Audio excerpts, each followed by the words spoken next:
My name is Govind Girish. I'm a real estate agent here in Austin, Texas, and I also just purchased my very first home. And it was an interesting process, especially in such a hot market like Austin, where prices are really crazy. So I thought I'd document the process, share what I've been through, share some of the lessons that I learned. I'm going to tell you guys all about it, so stay tuned.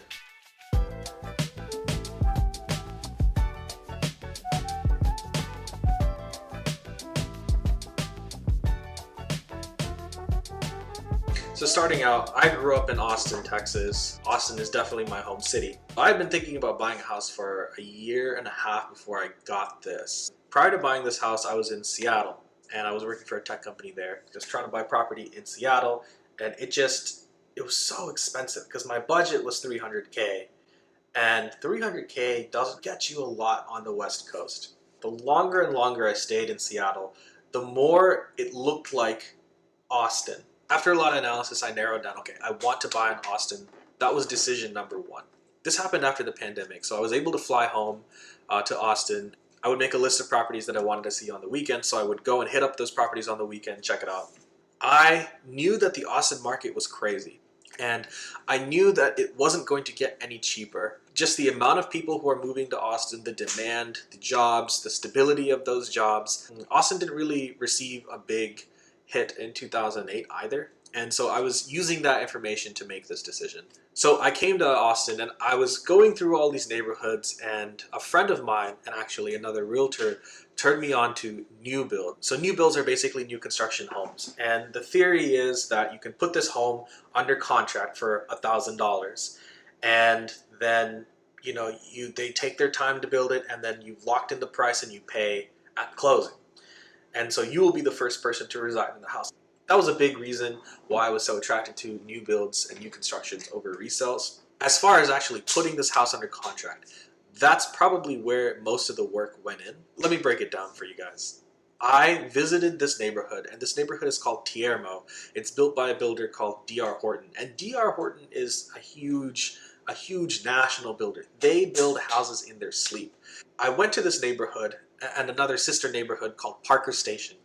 And I went to Parker Station. I really liked the homes. Parker Station, the thing is that while things were for sale, they started to do bids. This was in September of 2020, and by this time, D.R. Horton's realizing, we don't really need to lock in the prices. If so many people are moving to Austin, we can just put these houses up for bid.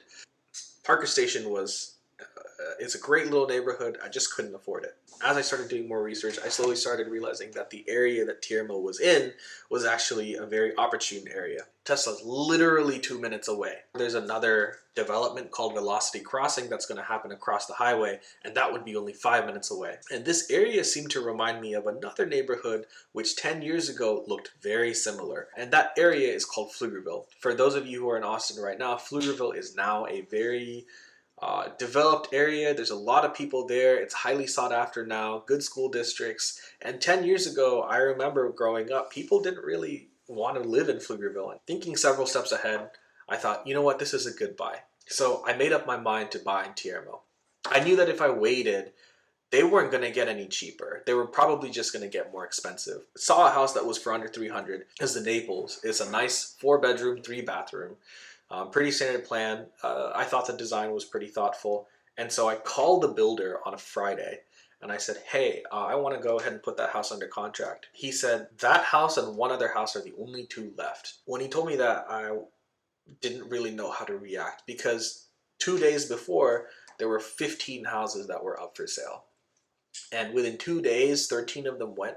As soon as he told me this, I dropped my work. I went to the bank. I picked up a cashier's check and I just drove there. I went into the sales office. I sit down and the sales guy says, hey, bud, I'm really sorry. That home just sold. He pointed to this couple who was sitting in the sales office, and they had bought the very last house. And I was super disappointed because I knew that I had to wait for the next phase, which would probably release in a month, and all those prices would be jacked up by 15, 20K. If not, they would probably be doing bids. So I was a little disappointed. However, I got the luckiest break. As I was leaving, I overheard a salesperson say the $1,000 deposit to secure this house had bounced for another house that had been put under contract like a week ago. And as soon as I heard that, I turned around and I said, is that house available? The salespeople kind of looked at me and they said, I guess. And I sort of repeated myself. It's like, is that house available for me to like put under contract right now?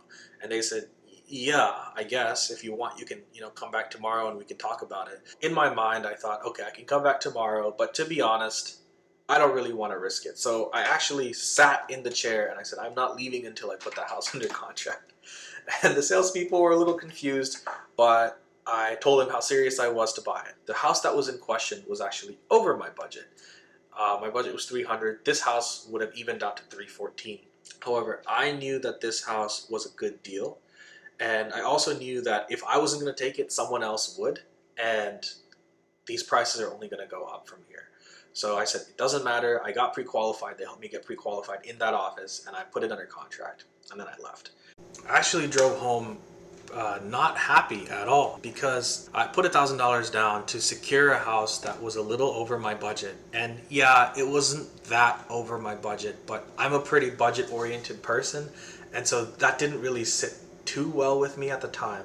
But the thing is that it was $1,000, and yeah, $1,000 is a lot of money, but in the grand scheme of things, it's really not that much. What I didn't realize was that I had got the last house pretty much from that entire builder in the East Austin, Central Austin area that wasn't doing bids. Had I waited a day, I probably wouldn't have gotten that house. I know that the next phase that they released a couple weeks later, they were only doing bids from there on out. The beauty of new builds is that you have a lot of time between when you put it under contract and when you actually move in. And in that time, I was able to actually find a way to rent out some of the upstairs floors, and that covers almost the entire mortgage. So that's a video for a different time. It's called house hacking. I'm definitely going to make that video, so stay tuned.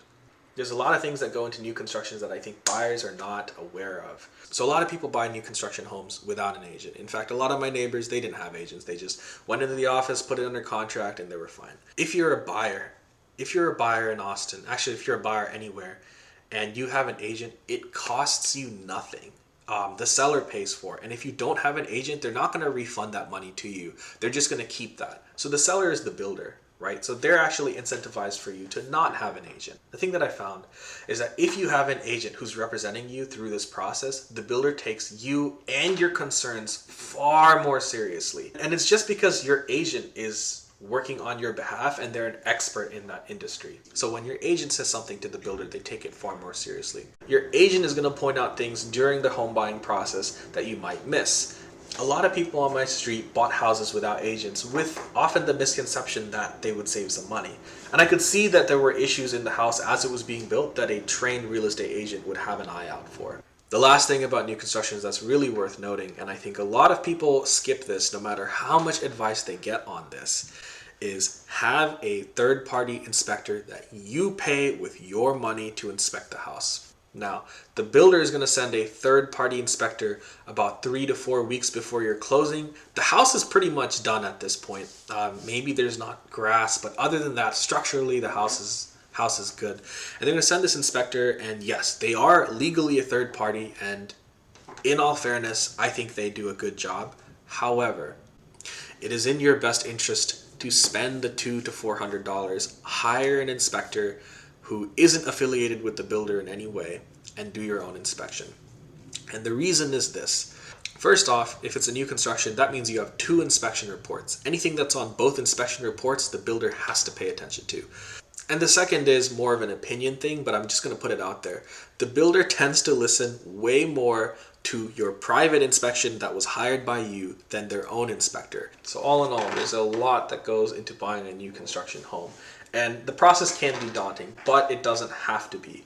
Having a resource that can help you find these neighborhoods, help you find deals, help you write offers, help you write bids, and just provide a wealth of knowledge for you to make the best decision is invaluable. Whether that takes the form of a real estate agent or a family friend or someone who's in the business, it always helps to have support. If you want to reach out to me, my link and bio is in the description.